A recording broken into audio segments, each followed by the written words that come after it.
Don't resign your life to mediocrity. అంటే సాదాసీదాగా ఉండిపోతే చాలు, మనం ఇలా బతికేద్దాం అని జీవితాన్ని గడిపేయద్దు. In fact you are meant to be successful, you are meant to be world class. మనం పుట్టుకతోనే ప్రపంచంలో మనం ఏ రంగం ఎంచుకుంటే రంగంలో నెంబర్ 1 అయ్యే శక్తివంతులు అవుతాం అన్నమాట. కానీ మనకు మనమే ఇంకా చాలే, మన బ్రెయిన్లో మనకు మనమే ట్యూనప్ చేసుకుంటూ ఉంటాం. ఇన్ఫ్యాక్ట్ మనం మన మనసుకి ఏం చెప్పుకుంటే, మన మైండ్లో మనం ఏదనుకుంటే ఆ స్థాయిలోనే అక్కడే ఆగిపోతాం. స్ట్రెచ్ యువర్ సెల్ఫ్, ఎంత వీలైతే అంత మ్యాక్సిమం స్ట్రెచ్ చేసుకుంటూ ఉండండి. చాలామంది జీవితాల్లో ఒక చిన్న జాబ్ వస్తేనో, లేదా ఒక చోట సెటిల్ అయితేనో, లేదా ఒక చిన్నది అచీవ్ చేస్తేనో ఇంకా చాలు అని చెప్పి లైఫ్లో నిర్లక్ష్యం చేస్తూ ఉంటారు. చిన్న చిన్న విషయాల్లో పడి కొట్టుకుపోతుంటారు.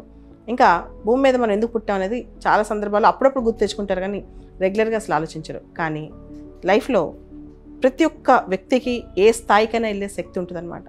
మీరు చూడండి, ప్రపంచంలో సక్సెస్ అనేది అంటే ఏదో ఒక దానిలో సక్సెస్ రావటం అనే కాదు, నిరంతరం శ్రమపడే వ్యక్తులు, నిరంతరం ఒకే విషయంలో కాంక్షించే వ్యక్తులు ప్రతి ఒక్కళ్ళలోనూ, మీరు వాళ్ళు హీరోస్ అయినా విలన్స్ అయినా, జవహర్లాల్ నెహ్రూ అయినా, అటల్ బిహారీ వాజ్పేయి గారైనా, హిట్లర్ అయినా, లేకపోతే ఒక ఫేమస్ ఫెదరర్ ఉన్నారు స్పోర్ట్స్ పర్సన్, ఆయన అయినా, లేకపోతే మైకేల్ ఫెల్ప్స్ ఉన్నారు, ఎవరైనా సరే ఏ రంగంలో టాప్ అవ్వాలన్నా నిరంతరం ఒక రంగాన్ని పట్టుకుని, ఒక అంశాన్ని పట్టుకుని కృషి చేస్తూ ఉన్నవాళ్ళే.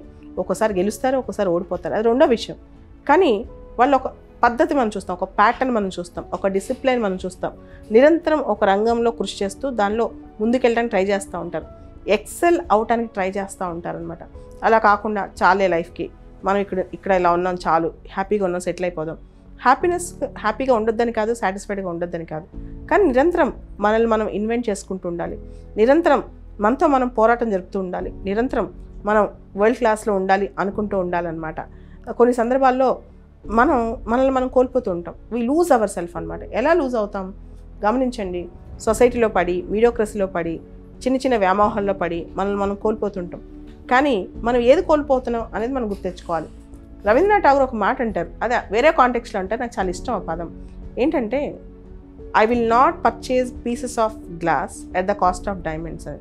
అంటే డైమండ్స్ రేట్తో గాజు ముక్కల్ని నేను కొనుక్కోను అని చెప్పి. అంటే ఇక్కడ డైమండ్స్ గాజు ముక్కలని కాదు, నేను ఏది కోల్పోతున్నాను, ఏది సంపాదించుకుంటున్నాను, ఇది అర్థమయ్యేలోపే జీవితం కాస్త ఖాళీ అయిపోద్ది అనమాట.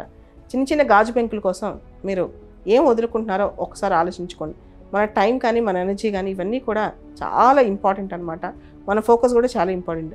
అవన్నీ పక్కన పెట్టేసి నిరాశతో ఉండిపోయకుండా ఇంకా చాలే ఇక్కడికి ఆపేద్దాం, అందరికి రాసి పెట్టి ఉండదు కదా, అదృష్టవంతులు ఆ స్థాయికి వస్తారు, అలా ఆలోచించకుండా ఫైట్ చేయండి. ఫైట్ చేస్తూ పోతే మనం అనుకుంటానికి గొప్ప స్థాయిలో సెటిల్ అవుతాం. అలా కాకుండా వదిలేసి కూర్చుంటే సామాజిక అంశాలు లేదా సోషల్ మీడియా రకరకాల అంశాలు మనం పడిపోతే, ఫ్యామిలీ సిస్టమ్స్ అన్నీ ఉండాలి, కానీ వాటికి పరిమితులతో అవి ఉండాలి. మనం చేయాల్సిన పని మాత్రం మనం అద్భుతంగా చేయాలి. మనం ఈ భూమి మీద మన సృష్టి అంటే ఒక వ్యక్తిగా మనం ఇక్కడికి వచ్చి ఒక వ్యవస్థలా తయారయ్యి భూమిని వదిలిపెట్టి వెళ్ళాలి, ఒక వ్యవస్థనే సృష్టించి వెళ్ళాలి. అదే మన లక్ష్యంగా మారాలి.